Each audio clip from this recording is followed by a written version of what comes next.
so much, everyone, for joining us, especially Mr. Wong. We thank you so much for your time. And just for our viewers today who are viewing this recording, I'm just going to introduce a little bit about him. And let me just say, he is an incredible, and very, very experienced man. So Mr. Wong is a third-generation Asian American. He was born and raised in Philadelphia, and he attended Penn State as a varsity athlete. He was the civilian aide to the Secretary of the Army and advised and supported Army leaders across our country. He is the principal of NAVPAC LLC, which is a consultancy firm in Philadelphia that helps companies expand into the U.S. and China markets. He's also the CEO of CIG Asia, a Philadelphia-based national property and casualty insurance broker firm. He also founded the Covenant Group of China, which is a U.S.-based publicly traded holdings company that partners with China-based small and medium-sized enterprises. And his experience doesn't stop there. From 2004 to 2007, he was appointed by President George W. Bush to serve as a commissioner on the President's Advisory Commission for Asian Americans and Pacific Islanders, focusing mainly on economic strategies and community development. In 2012, the governor of Pennsylvania appointed Mr. Wong to the chairmanship of his Advisory Commission for Asian Americans and Pacific Islanders and prioritized economic leadership and development for Asians. He's also a member of the executive board of Hong Kong Business Administration Worldwide Federation, and he's also on a plethora of boards and also is the senior advisor to the Greater Philadelphia chapter of AANN, which is a national organization of Asian business officials. Thank you so much, Mr. Wong. We are honored to have you here. Thank you, Koi, for giving a little bit of an introduction. So to kick things off, you've clearly worked in like many prestigious roles. And we were wondering what you would consider to be like a major factor in your success. I think one of the major factors of why I participate in so many of these organizations is because I was a generation here in the United States that went to school here, college educated, and basically acclimated into mainstream, but I also found myself being somebody that would bridge our Asian American community with the mainstream. There was a time when things that apply to our community that information wasn't getting to the right people, to the right places to be effective. So I felt as if it was something that I needed to do, for the community. If it wasn't for people helping, my parents and my relatives early on, I don't know where I would be today. So I felt like I needed to pay it forward. And we all have that role where we can play things forward for the next generation of folks that are coming to this country. Not everybody's born and raised here. We still have quite a bit of immigration coming from Asia to the United States, and that's a role that we should play to help one another. So it's more so like an accumulation of like all of your family history. Yeah, I am third generation, but the interesting part is my great grandfather came to the United States and helped build the railroad, but then he went back to China. Mm-hmm. My grandfather came to the United States, but when the Great Depression hit in the late 20s, early 30s, he returned to China with my father and his two sisters, my two aunts. And then my father came back to the United States after World War II, just as the communists were then taking over China. So even though I'm third generation, I feel like I'm the first generation because of the fact that, either my grandfather or my father were really raised here and, really part of American culture. Plus, the history that evolved during that time was a little bit difficult for Asians, especially Chinese. So you participate on the board of many institutions and organizations, and they have very diverse focuses. How did you become involved in all of these groups? I guess it's because I'm a little bit more outspoken. I'm not much of holding my opinions to myself. So, so I become a little bit more visible in the Asian community. Um, and then a lot of folks in the mainstream, they reach out to me, asking me for my opinion on certain things. And I don't hesitate to want to get involved in organizations if I feel as if it's something that could help, help our community. So again, I become that conduit and that bridge to make sure that information gets to our own community, our Chinese community, to help them benefit. And that's a lot of what I did with the White House, was making sure that all the benefits that are afforded all Americans, get to all the Asian Americans, because we're all the same, we're all citizens. So some people don't realize that all those benefits apply to them too. So making sure that that information is readily available and accessible at the federal level, which then it gave me a platform to reach out to state level and local level governments to make sure that they were interacting with the Asian American communities within their own area of operation. And how do you manage your time with so many responsibilities? It's a great question. Time management is really important. I live off of my calendar. If I don't put something in my calendar, it will get away from me. But I'll tell you, the key to time management and the key to doing a lot of all these things is, you surround yourself with good people. You have a network of folks. You have a network of people who don't always think alike, but then that's the beauty of society. If everybody was the same, it'd be pretty boring. But I like to reach out to folks that have various opinions, and sometimes it's not the same opinion I have, but they have different opinions, and sometimes it helps you in making decisions. I make a lot of decisions for a lot of things at different levels, and I would be silly to think that I knew everything, because I don't. If I'm working on something dealing with, people under 20 years old, I reach out to people that are under 20 years old and I get their opinions about things.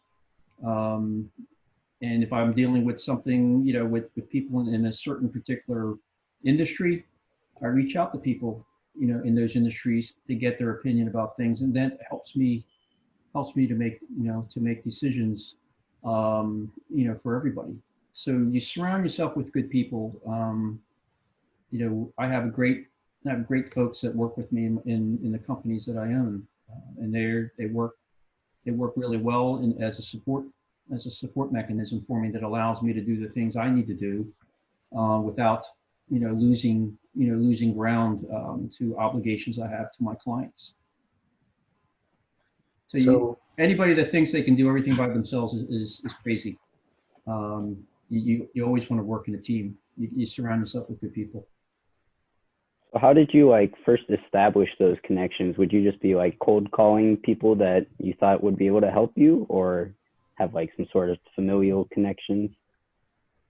No, my parents, for the most part, really kept to themselves, running their little business.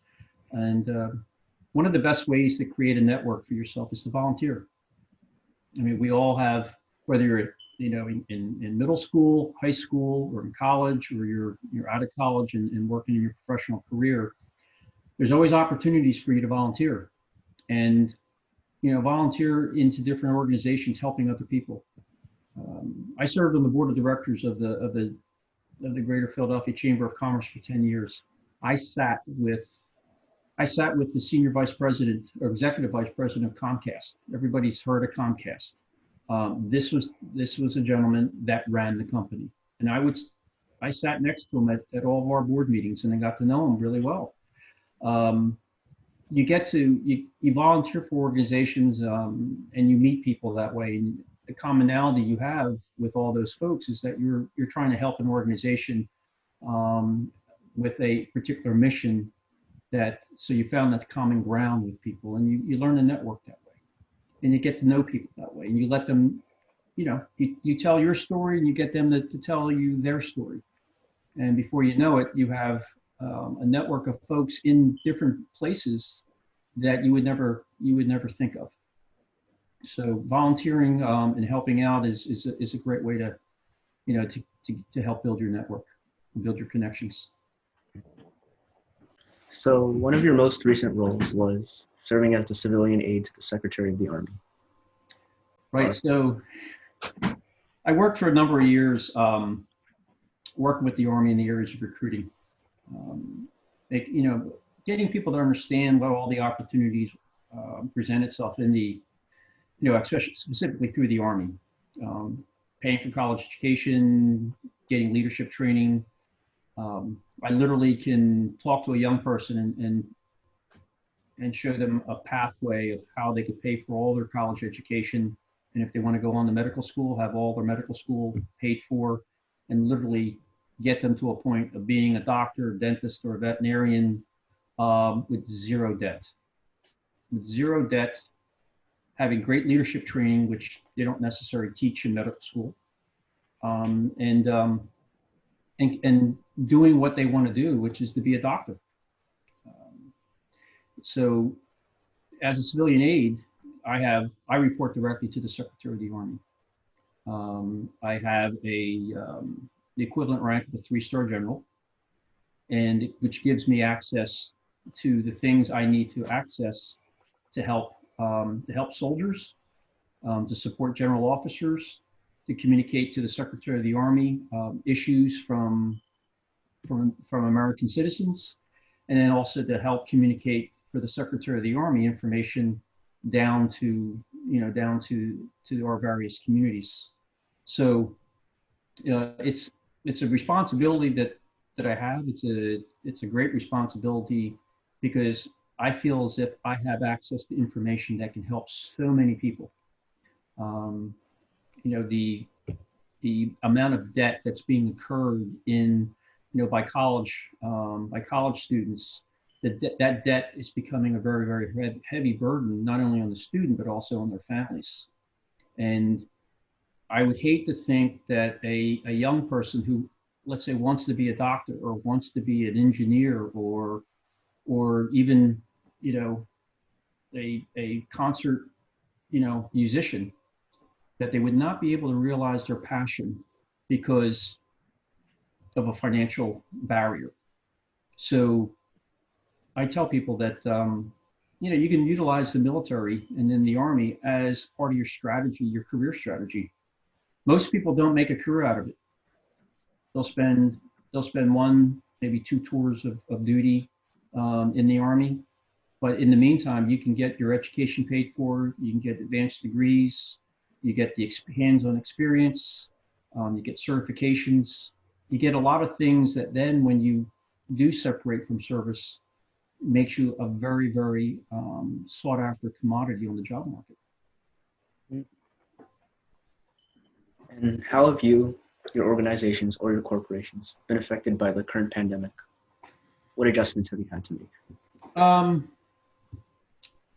As far as one of my companies, it's an insurance brokerage firm. It did not get affected by the COVID. As a matter of fact, we're actually even busier today than we ever been, servicing our clients, but also based on the things that we're doing for our clients, it's actually created a lot of referrals to us because not everybody is servicing their clientele as the way we want to service our clients. So it's actually brought attention to us from companies all over the United States. It's interesting. You get a call from somebody from California. They want you to do their insurance for them, and sort of, well, why are you calling us? We're in Pennsylvania. And they say, well, we heard that you're doing these things for your clients that our current broker is not doing for us. Well, that's how you differentiate yourself. Doing the little things, doing the things that you want done for you. Sometimes the things that you do that you think nobody else is watching, that's the stuff that puts you a head and shoulders above somebody. So no matter what you do in life, do it well. And if you can do it better than somebody else is willing to do, and you're willing to put the sweat equity into it, put the hard work into it, it will show. It's part of your character. It's part of the way you will conduct yourself, whether it's professionally or outside of your job. People judge you on the things that you're doing and how you do them. And so no matter what you do in life, whether it's being the best volunteer, being the best employee, being the best, father, uncle, brother, sister, no matter what you do, you know, do it with a purpose and do it with some passion, and it will pay off for you in the long run. So as you like scale up in like your company, or you yourself hold more important responsibilities, how are you able to like not lose sight or like stay focused on these small details? That's a really good question, John. I guess it's like I said, you do for other people what you want other people to do for you. And so during this whole pandemic time, what I do every morning is I try to make 10 phone calls to clients of mine that I know I haven't spoken to in a while. Just to give a call to ask them how they're doing, ask them how their family's doing. Showing them that I care. Not only do I care about their business that I have with them, but I care about them just as people, because it's all relationships. You develop relationships, and it's sort of like if you were doing something for your best friend, would you feel as if you were doing something for your best friend a little bit better than you would be doing something for somebody else? And so, you have these relationships with people, and you have a working relationship with organizations that you're volunteering for, or for the company you work for, or for the the people that you're volunteering for. And as long as you have that passion, you're gonna, you got that energy to drive yourself to do as good of a job as you possibly can. Now, with that being said, when you stop having that passion, well, then it's time for you to step aside and move on and let somebody else take that spot, and be willing to work your seat with the same passion that you had when you started.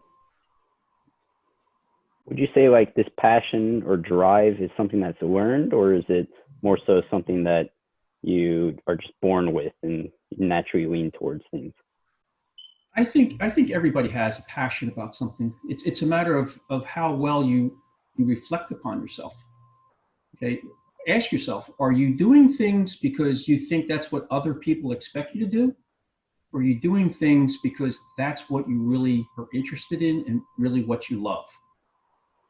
Because if you're always doing things because it's what you think other people want you to do, you're never going to have that passion, and you're never going to have that drive, and you're never going to be satisfied. But if you take the time and think about who you are, what is it that you want, and your wants will change as you go through life.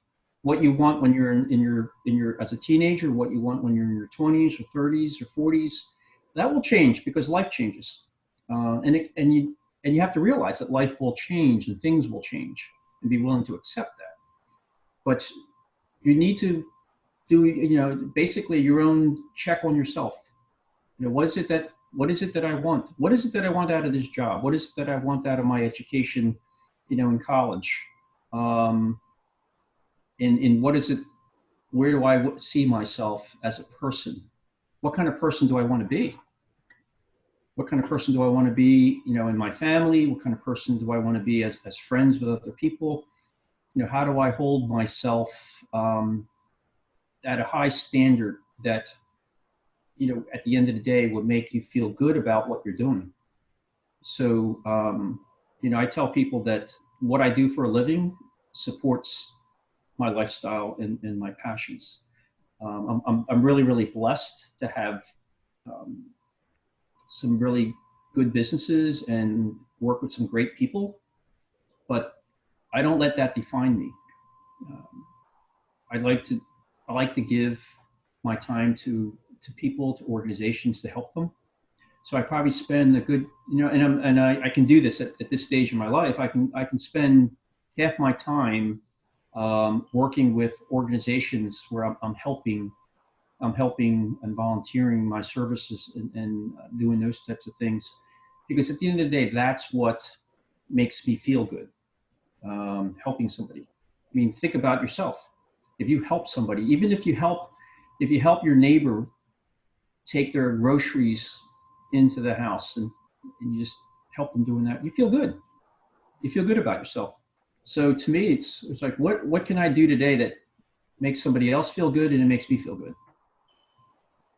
And that's where you find your passion.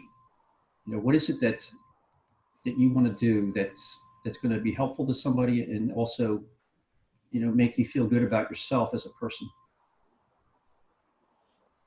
As a third generation Asian American, how are you able to keep your roots? When I was younger, I really didn't appreciate a lot of the things that my folks tried to instill in me, being Chinese. And I have to admit, it's a shameful admission I'm going to make right now in front of a lot of people, but I was a terrible student as a kid, and on weekends when my parents had a day off on Sunday, the thing that they would do, they would take me to Chinatown in Philadelphia and put me into Chinese school to learn Chinese. And those were the days when just because you could speak Chinese didn't mean you could teach Chinese. And I had some pretty bad teachers, and I didn't appreciate learning Chinese the way I should learn.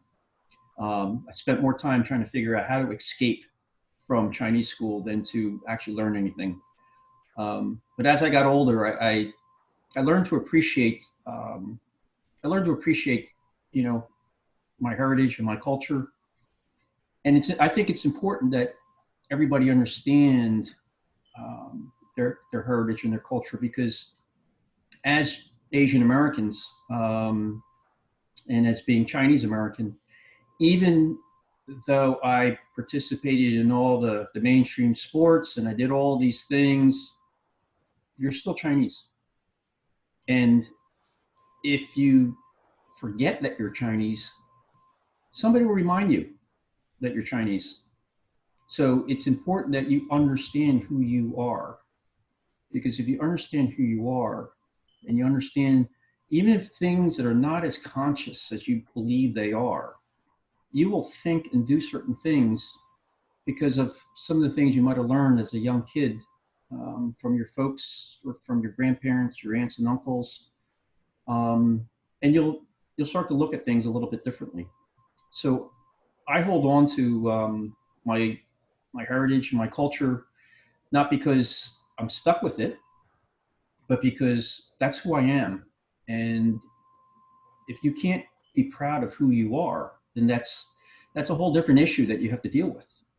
So again, accepting and understanding who you are and being comfortable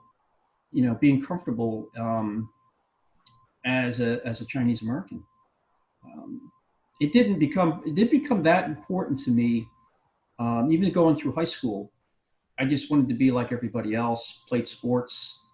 And then when I got to Penn State, that's when it really dawned on me that being Chinese was not something that I wanted to try to, brush over, but being Chinese was something I really wanted to embrace, because that's what made me unique. When you go to a big university, you can get lost in a crowd pretty easily. But at the time, I was one of the few Asian Americans playing Division I sports in the United States, and it actually was kind of interesting. It was kind of cool, and my uniqueness and your uniqueness as Chinese Americans is a great advantage for you. It really is. It's a great advantage, and knowing who you are and knowing your heritage and your culture, you can take that uniqueness and really turn it into a very good positive angle for yourself. Well, going off of that, have you ever had any hardships being a minority Asian American in the United States? Oh, absolutely. Absolutely. As a kid growing up in Philadelphia, I didn't grow up in Chinatown. I grew up about an hour outside of Chinatown. So being the only, not only just Asian, but being the only Chinese in that whole area, and being the oldest of 4 kids, when I was in grade school, I can remember, you get into a fight every day. One time I got into a fight with somebody on some lady's lawn, and she was trying to break up the fight, and we weren't stopping. So she ended up pulling out her garden hose, and she was soaking us with water to the point where we fell down because it was so slippery on her lawn. We slipped and fell, and we were rolling around in the mud, and finally we just stopped fighting. And I realized that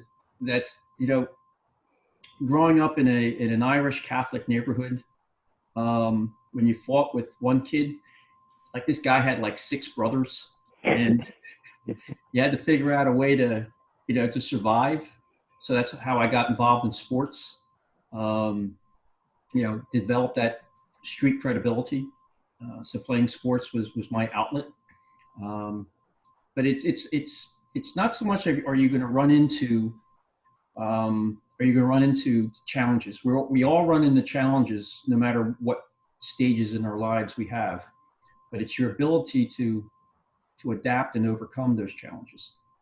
How do you think through that challenge? What do you have to do to get by that challenge? And that's an important process growing up. That's an important process as an adult. That's going to be an important process that makes you a valuable commodity on a team, whether it's working, in a company or in the military, or no matter what you do.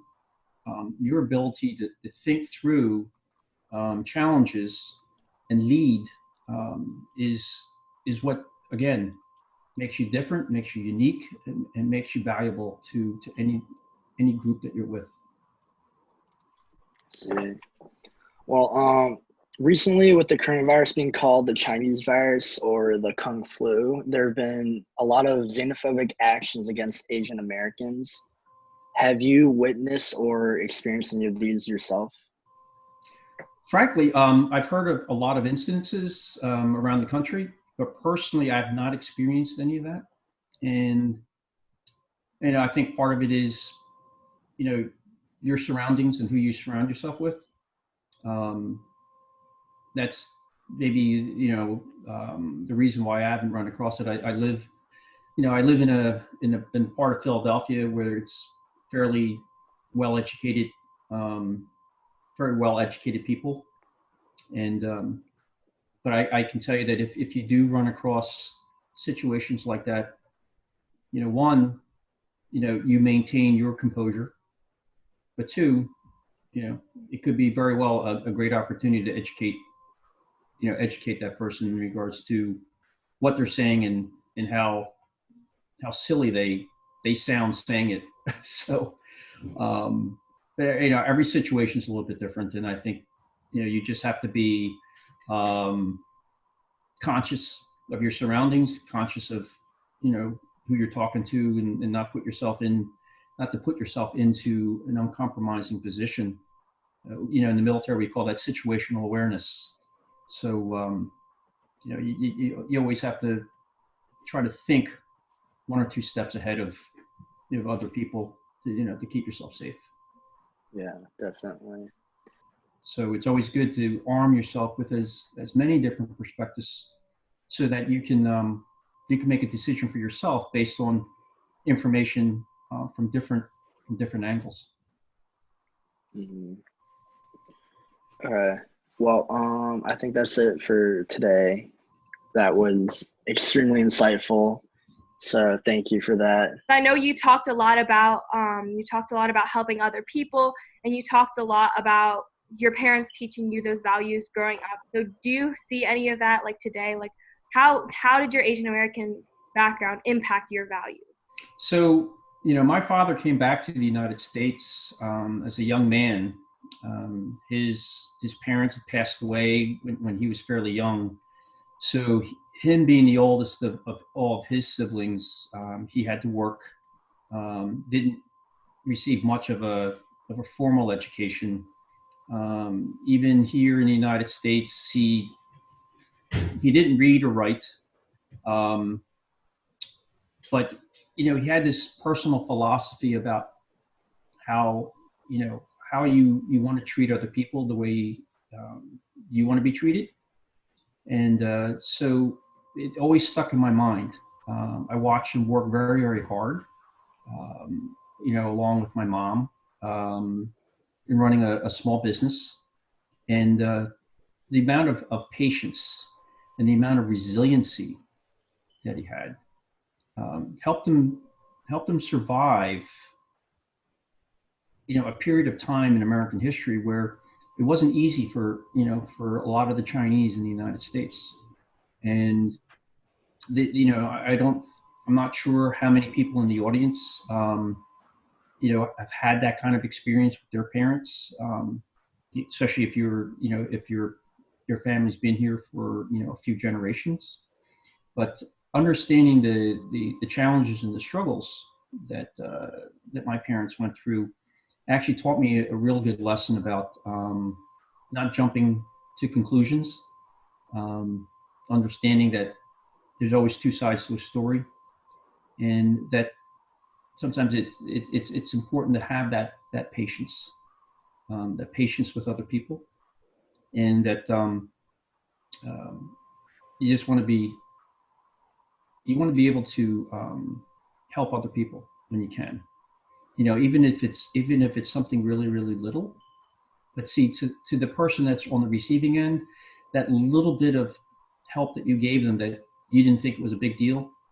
You don't know what that person's gone through during the course of the day or what their challenges they're faced with, but that little bit of help you gave them could mean a whole lot to them, and it could also mean their perspective of how they view an Asian, how they view somebody that's Chinese. Again, it's a way for you to educate people. That are we different? Yes, we all have differences, but we also have a lot of commonalities with everybody, no matter what background they come from. And it's the commonality that we can focus on, to try to make the world a little bit better than the way we found. Well, to pretty much wrap things up, this is more of an open-ended question, but what advice you have for other Asian Americans who may be struggling between Asian and American identities? That's a great question, Ray. I think the best thing to do is to seek out mentors, to seek out people that you can talk to. And frankly, sometimes your parents are some of the best resources you can have, to talk to. But also too, think outside the box. I mentor people from across the country, at all different levels. I have folks that are young executives at Boeing, and different companies around the country that I've met, and I mentor them. I chat with them on the phone or on Zoom, once every couple of weeks, just to catch up with them. But seek out mentors, seek out folks that can benefit. You can benefit from their stories or advice. Understanding, mentors versus sponsors. But believe me, there are a lot of folks out there that be more than happy to mentor you. All you have to do is ask, and not just have one mentor. You may have multiple mentors, because 2 or 3 different mentors can give you 2 or 3 different perspectives on things. Thank you so much for your time. I think that's all the questions that we have for today. If anybody has any other questions, you have my email. Feel free to reach out to me via email, and I'd be happy to get back to you as soon as possible. Will do, sir. Thank Great. you so Thanks much. for the chance to talk to you today. Take care now. Bye-bye.